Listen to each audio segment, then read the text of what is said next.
مشکل سے 40 منٹ کا وقت بچا ہے۔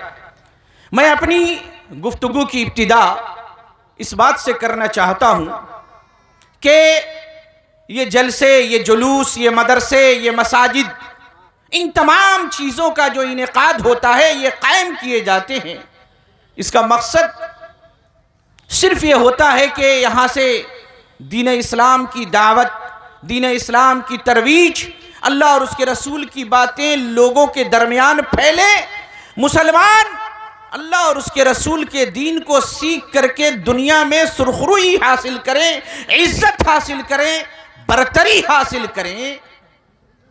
لیکن معاملہ اس کے بالکل برعکس ہے۔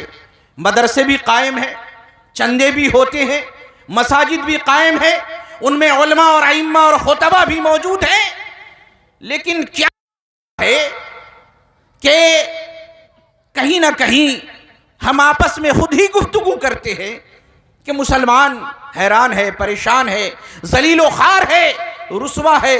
ہر آنے والا دن مسلمانوں کے لیے ایک نئی مصیبت لے کر کے آتا ہے، ہر آنے والا لمحہ مسلمانوں کے لیے ایک نئی پریشانی اور آزمائش کا پیش خیمہ ثابت ہوتا ہے۔ آخر وجہ، وجوہات اور اس کے اسباب بہت سارے ہو سکتے ہیں، لیکن میں آپ کے سامنے مختصر وجوہات کو بیان کروں گا، جس میں سے ایک سب سے بڑی وجہ جو کہ خطبہ مسنونہ کے بعد میں نے آپ کے سامنے قرآن کریم کی آیت کریمہ پڑھی، اس آیت کی روشنی میں آپ سے گفتگو کروں گا کہ اللہ رب العزت نے ہمیں جو اس دنیا میں پیدا کیا، ہم انسان ہیں، اللہ نے جتنی مخلوق بنائی ہے اس میں صرف 2 مخلوقات ایسی ہیں، ایک انسان اور ایک جنات۔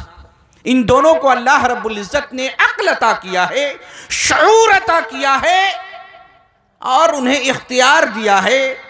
اللہ رب العزت نے فرمایا کہ اِنَّا هَدَيْنَاهُ السَّبِيلَ، ہم نے ان کو راستہ دکھا دیا ہے، اما شاکرا و اما کفورا۔ ہمارے بندے یا تو شکر گزار یا اللہ رب العزت کی نافرمانی کرے۔ اللہ رب العزت کو اس سے کوئی فرق نہیں پڑتا، کیونکہ اللہ رب العزت صمد ہے، بے نیاز ہے۔ ہم کہتے ہیں اللہ الصمد۔ پوری کی پوری دنیا، یہ پوری کے پورے دنیا کے افراد جتنے بھی جن و انس رہتے ہیں، اگر تمام اللہ رب العزت کے نافرمان بن جائیں، مشرک بن جائیں، اللہ رب العزت کی معصیت کا ارتکاب والے بن جائیں، اللہ رب العزت کی بادشاہت میں ذرہ برابر کمی نہیں آنے والی۔ ہم اپنی نافرمانیوں سے اللہ کو کوئی نقصان نہیں پہنچا سکتے۔ یہ پوری کی پوری دنیا، یہاں رہنے والے تمام افراد جن و انس، سب کے سب اگر انبیاء کرام علیہ الصلوۃ والتسلیم کی طرح بھی اگر نیک متقی پرہیزگار بن جائیں، پھر بھی اللہ رب العزت کی بادشاہت میں ذرہ بھی اضافہ نہیں ہوگا۔ اللہ بے نیاز ہے۔ لیکن اللہ رب العزت نے انسان جو ہے اور جن، انہیں اختیار دیا ہے۔ یہ چرند، یہ پرند، یہ کیڑے مکوڑے اور جتنی بھی مخلوقات آپ ہو سکتی ہیں، انہیں اللہ رب العزت نے اختیار نہیں دیا۔ یہ سب کے سب اللہ رب العزت کی تسبیح کر رہے ہیں، اور ان تمام جانوروں کو، تمام مخلوقات کو اپنی تسبیح اور نماز کا طریقہ معلوم ہے کہ مجھے اللہ رب العزت کی تسبیح کیسے کرنی ہے۔ وہ نافرمانی نہیں کرتے، لیکن انسان، اللہ نے اس کو اختیار دیا ہے، چاہے وہ تو صحیح راستے پہ چلے یا وہ غلط راستے پہ چلے، اور اسی اختیار کا ہم ناجائز فائدہ اٹھاتے ہیں، جس کی بنا پر آج ہمارے اوپر ذلت و رسوائی طاری ہے۔ میرے بھائی، ذلت و رسوائی کے طاری ہونے کے سبب میں سے ایک بہت بڑا سبب جو خطبہ مسنونہ کے بعد آیت کریمہ پڑھی گئی، وہ یہ کہ اللہ رب العزت نے ہمیں جس لیے دنیا میں پیدا کیا ہے، اس مقصد تخلیق کو اگر بھول جائیں تو پھر اللہ رب العزت کو ہماری کیا ضرورت؟ اللہ رب العزت ہماری نصرت و مدد کیوں کرے گا؟ اگر ایک آدمی گھر میں ایک موبائل فون خرید کر کے لاتا ہے، وہ موبائل استعمال کرتے کرتے خراب ہو جائے، موبائل ہینگ کرنے لگے، موبائل کی بیٹری خراب ہو جائے، بنوانے کے باوجود وہ موبائل کسی کام کا نہ رہے، چاہے وہ 1 لاکھ کا فون ہو، ایپل ہو، 50,000 کا فون ہو، 2 لاکھ ہو، آپ کے لیے اس کی کوئی حیثیت نہیں. آپ اس کو ردی کے ٹکڑے میں ڈال دیں گے، افسوس کریں گے، لیکن آپ کے لیے اس کی کوئی حیثیت نہیں ہے. گھر کے اندر بہت ساری چیزیں ہم خرید کر لاتے ہیں، واشنگ مشین لاتے ہیں، ریفریجریٹر لاتے ہیں، اور بھی نہ جانی کیسی کیسی چیزیں ہم خرید کر لاتے ہیں. وقت آتا ہے کہ جب وہ چیز، جس چیز کے لیے وہ بنایا گیا ہے، جب وہ اپنی افادیت کو کھو دیتا ہے، اس سے جو فائدہ حاصل ہونا چاہیے جب وہ فائدہ حاصل نہیں ہوتا، ہم اس کو یوں اٹھاتے ہیں، ردی کے ٹوکرے میں ڈال دیتے ہیں، اس کی کوئی حیثیت ہماری نظروں کے اندر نہیں رہتی.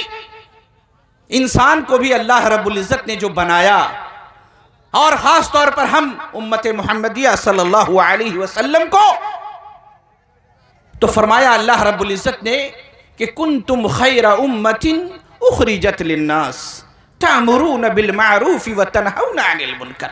اے لوگوں، تم وہ بہترین امت ہو جو لوگوں کے لیے پیدا کی گئی ہے. تأمرون بالمعروف، تمہارا کام کیا ہے؟ کیوں تم کو پیدا کیا گیا ہے؟ کیوں تم کو زمین میں ہم نے بھیجا ہے؟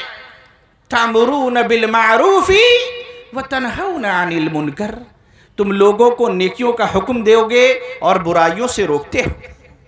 وَتُؤْمِنُونَ بِاللَّهِ، اور ایک اللہ رب العالمین پر ایمان رکھتے ہو. آج اللہ رب العزت پر ہمارا ایمان برائے نام ہے. نیکیوں کا حکم دینا اور برائیوں سے روکنا جو اس امت کا وطیرہ، جو اس امت کا امتیاز، جس کے لیے ہم پیدا ہوئے، ہم اپنے اس مقصد کو چھوڑ چکے ہیں. ہم دوسروں کو نیکی کا کیا حکم دیں گے جبکہ ہم خود نیکیوں سے بہت دور ہیں؟ ہم دوسروں کو برائیوں سے کیا، جبکہ برائیاں ہمارے زندگی اور ہمارے وجود کا حصہ بن چکی ہیں. جبکہ رب العالمین نے یہ فرمایا کہ جو اللہ کے نیک بندے ہوتے ہیں، فرمایا قرآن کریم میں اللہ رب العزت نے کہ جو اللہ کے نیک بندے ہوتے ہیں، فرمایا اللہ تبارک و تعالیٰ نے کہ والمؤمنون والمؤمنات، جو مسلمان مرد ہوتے ہیں اور جو مسلمان عورتیں ہوتی ہیں، بعضهم اولیاء بعض، وہ آپس میں ایک دوسرے کے مددگار ہوتے ہیں، آپس میں ایک دوسرے کے دوست ہوتے ہیں. یأمرون بالمعروف وینہون عن المنکر، اور ان کا کام کیا ہوتا ہے؟ وہ نیکیوں کا حکم دیتے ہیں اور برائیوں سے روکتے ہیں. وَيُقِيمُونَ الصَّلَاةَ وَيُؤْتُونَ الزَّكَاةَ، وَيُقِيمُونَ الصَّلَاةَ، وہ نماز پڑھتے ہیں، زکوٰۃ، وَيُطِيعُونَ اللَّهَ وَرَسُولَهُ، اللہ اور اس کے رسول کی اطاعت کرتے ہیں. اولئک سیرحمہم اللہ، اللہ رب العزت نے فرمایا کہ جو لوگ ان صفات سے متصف ہوں گے، ایک دوسرے کے مددگار ہوں گے، ایک دوسرے کو نیکی کا حکم دیں گے، برائیوں سے روکیں گے، نماز قائم کریں گے، زکوٰۃ کی ادائیگی کریں گے، اللہ اور اس کے رسول کی اطاعت کریں گے، ان قریب یہی وہ لوگ ہیں کہ جن پہ اللہ رب العزت اپنا رحم کرے گا، ان کے اوپر نظر کرم سے دیکھے گا، یعنی اپنی رحمت جو ہے وہ پھیر دے گا. پھر اللہ رب العزت نے آگے فرمایا ان اللہ عزیز حکیم، بے شک اللہ تبارک و تعالی غالب ہے، حکمت والا. اللہ اکبر. اللہ رب العزت نے فرمایا جو مومن مرد و مومن عورتیں ہوتے ہیں وہ آپس میں ایک دوسرے کے مددگار ہوتے ہیں، نیکیوں کا حکم دیتے ہیں اور برائیوں سے روکتے ہیں. آج ہم غور کریں کہ کیا ہم ان صفات سے متصف ہیں؟ میرے بھائی ایک بات آپ کو بتاؤں، بخاری کی صحیح ترین روایت، اللہ کے رسول صلی اللہ علیہ وسلم نے فرمایا کہ ایک کشتی تھی، ایک جہاز جس کے اندر 2 تلے ہوں. یعنی آپ نے مثال دے کے فرمایا کہ برائی سے نہ روکنا اور نیکیوں کا حکم نہ دینا، اس کی مثال ایسی ہے کہ اگر کوئی جہاز ہو، کوئی کشتی ہو، اس کے 2 حصے ہوں اور اس میں قرآن اندازی کی جائے کہ کون اوپر والے حصے میں رہے گا، کون نیچے والے حصے میں رہے گا.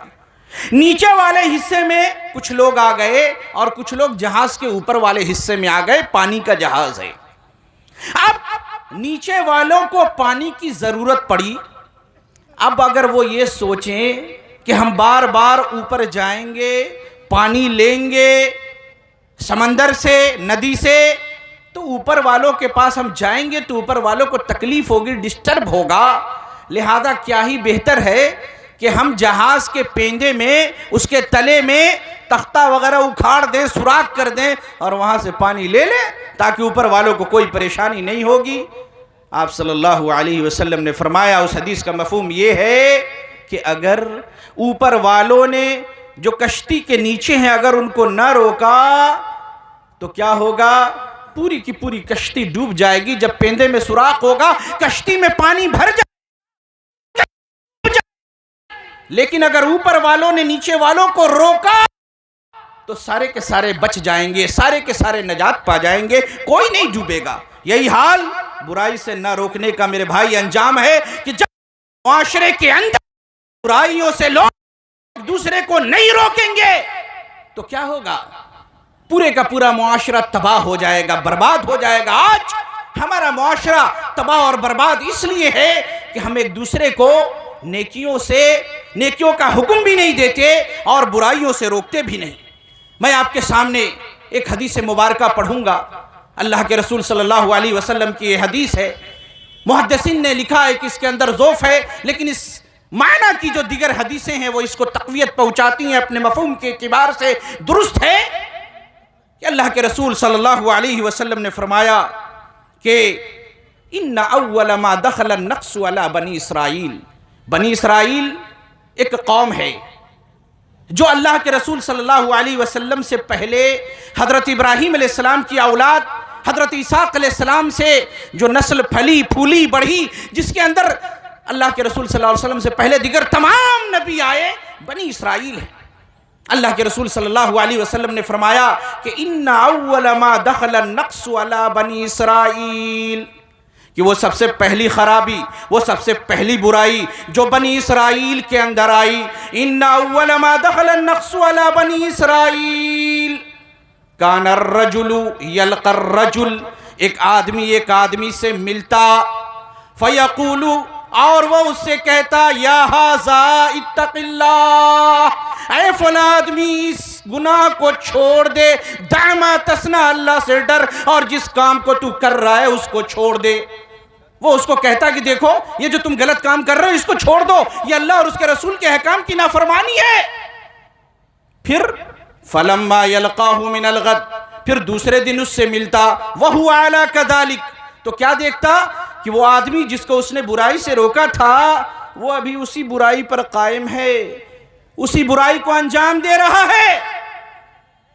پھر آگے اللہ کے رسول صلی اللہ علیہ وسلم فرماتے ہیں فَلَا يَمْنَعُهُ ذَلِكَ أَن يَكُونَ أَكِيلَهُ وَشَرِيبَهُ وَقَعِيدَهُ، لیکن اس نے اپنے بھائی کو کہا کہ برائی مت کرو، یہ گناہ نہ کرو، یہ برائی ہے، یہ اللہ کی نافرمانی ہے، اس سے بچو۔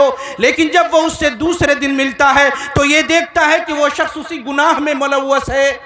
ہونا تو یہ چاہیے کہ وہ اس سے کہتا کہ اے میرے بھائی، میں نے تجھے اللہ کے لیے منع کیا تھا، میں نے اپنی داڑھی نہ موڑ، میں نے شراب نہ پی، میں نے سود نہ کھا، میں نے کپڑے کو ٹخنے کے نیچے نہ لٹکا، میں نے منع کیا تھا نماز، میں نے منع کیا تھا غیر محرم عورتوں کے ساتھ گفتگو نہ کر، میں نے منع زنا نہ کر، میں نے منع کیا تھا برا، اور تو اسی گناہ کو کیے جا رہا ہے۔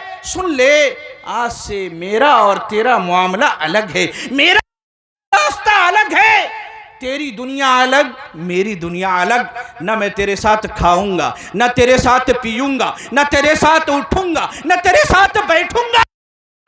لیکن ہوا کیا؟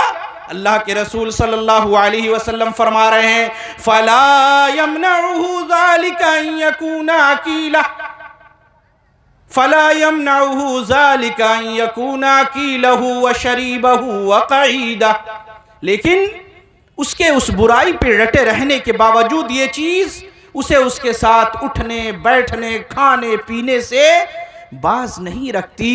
وہ منع کیا اس نے کہ اس گناہ کو مت کرو، دوست ہے, کہا کہ مت کرو گناہ کو, لیکن وہ باز نہیں آیا. کہا کہ ارے یہ تو ہمار بندھو چھلو, ہم یہ کہ خوب بجھیے چی, اب کتھاٹا ہمار مانچے نہ تو ہمیں کی کربو. کہا کہ بات نہیں مانتا, اب ہم کرے کیا. کہا کہ چلو کوئی بات نہیں, یہ دوست ہے, اس کے ساتھ اٹھنا بیٹھنا کھانا پینا تمام چیزیں اس نے جاری رکھی ہیں. بہت بڑا گناہ ہے, بہت بڑا جرم ہے. آپ کو ایک واقعہ سناؤں اس حدیث کی مکمل کرنے سے پہلے. سورہ بقرہ کے اندر میں ذکر ہے ان چیزوں کا, اس کی تفسیر کے اندر تفسیر ابن کثیر میں بھی یہ واقعہ منقول ہے. بنی اسرائیل, اللہ رب العزت نے بنی اسرائیل کو سنیچر کے دن شکار کرنے سے منع کیا تھا, یوم السبت, کہ مچھلیوں کا شکار سنیچر کے دن نہ کرنا. لیکن ہوا یہ, اللہ تعالیٰ نے ان کو آزمائش میں ڈالا اور سنیچر کے دن مچھلیاں کثرت سے سمندر کے کنارے آ جاتی تھیں.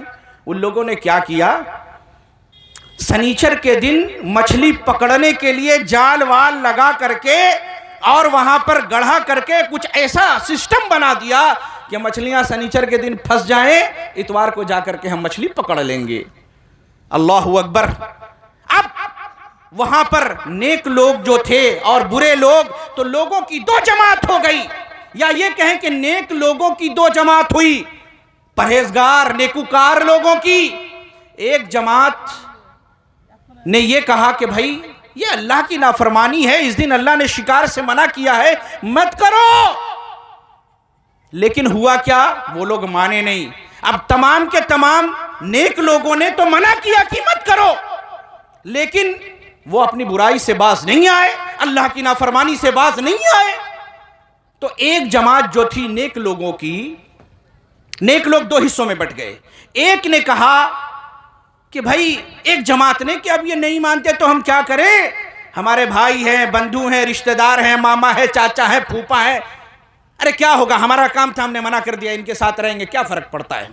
ایک دوسری جماعت جو نیک لوگوں کی تھی, اس نے کہا نا, جب تم نے اللہ کی نافرمانی کی ہے, اب ہمارا اٹھنا بیٹھنا کھانا پینا تمہارے ساتھ کچھ بھی نہیں ہو سکتا, میں اپنی الگ بستی بنا لوں گا, تم لوگ الگ رہو.